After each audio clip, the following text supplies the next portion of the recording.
Hi. Is negative speech or lashon hara a desire that can be fulfilled? Rebbetzin Yamima Mizrahi, in her book Yamima Mizrahi Speaks, answers this question for this week's Parsha, Parshat Vayetchanan. The Holy Zohar teaches us that lashon hara is not considered a tava.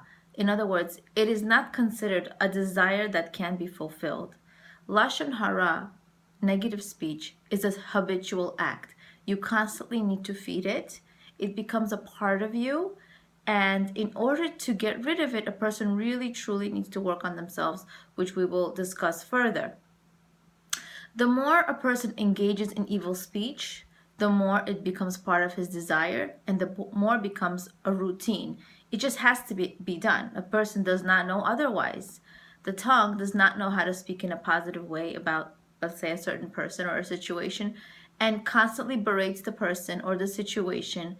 And sometimes it could take 20, 30 years and the person is still talking about the same situation and relives the moments that other people have hurt them intentionally or not. Whatever the situation is, basically with negative speech, the person relives the past, and honestly, it does affect their health and does affect their attitude towards others, especially the person who they're talking about, in a very negative way. Now, negative speech, when a person engages in negative speech, the tongue doesn't know any different. The tongue just knows how to speak slander negatively about that person and others. What can a person do if the person engages in negative speech consistently and now wants to truly make a change, knows the harmful effects and just not affecting their life at all in a positive way? What can a person do? Now, the person can do completely the opposite, which is talk positively about people. That's really not an easy thing to do. And completely to change your act, completely to change the way you behave, the way you talk, the way you think about others. Maybe that person hurt you intentionally or not. That's not what we're talking about. But the person really just wants to not speak negatively. Now, this is not to say that other people should not know that they have hurt us. We can do it. There's a whole way of doing it, which is not covered in this short lecture. But that's not denying the fact that other people can be hurtful to us.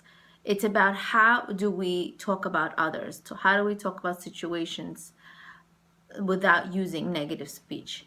Now, many Rabbeim suggest to learn 2 halachot, 2 laws about positive speech daily.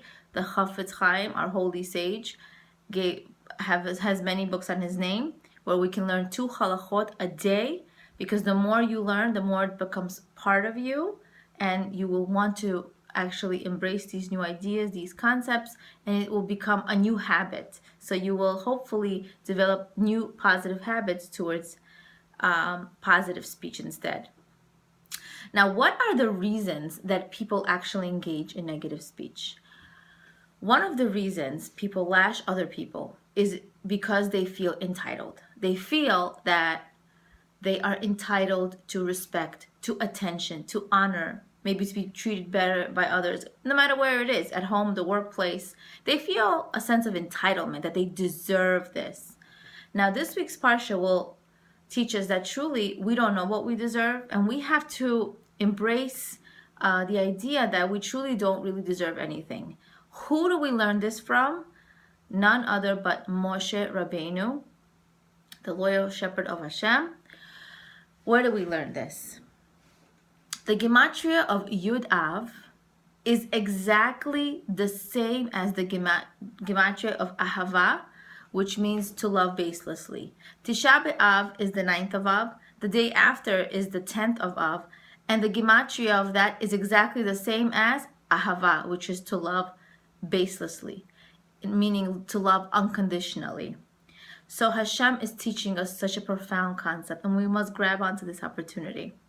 After Tisha B'Av, HaKadosh Baruch Hu, our God, is ready to shower us with so much love, whether we deserve it or not, with so much goodness into our life, with so much bracha into our life, so many blessings.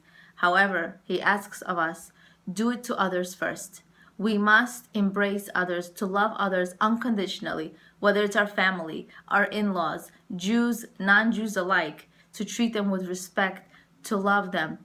And by doing that, we're going to start doing that by talking positively about them. So I really want to bless each and every one of us to speak positively about others, to engage in positive speech in order to make this world a better place. If this video has been helpful to you, please press that like button, share button in order to spread the word and bring unity into the world. Leah Abramov, Being and Becoming.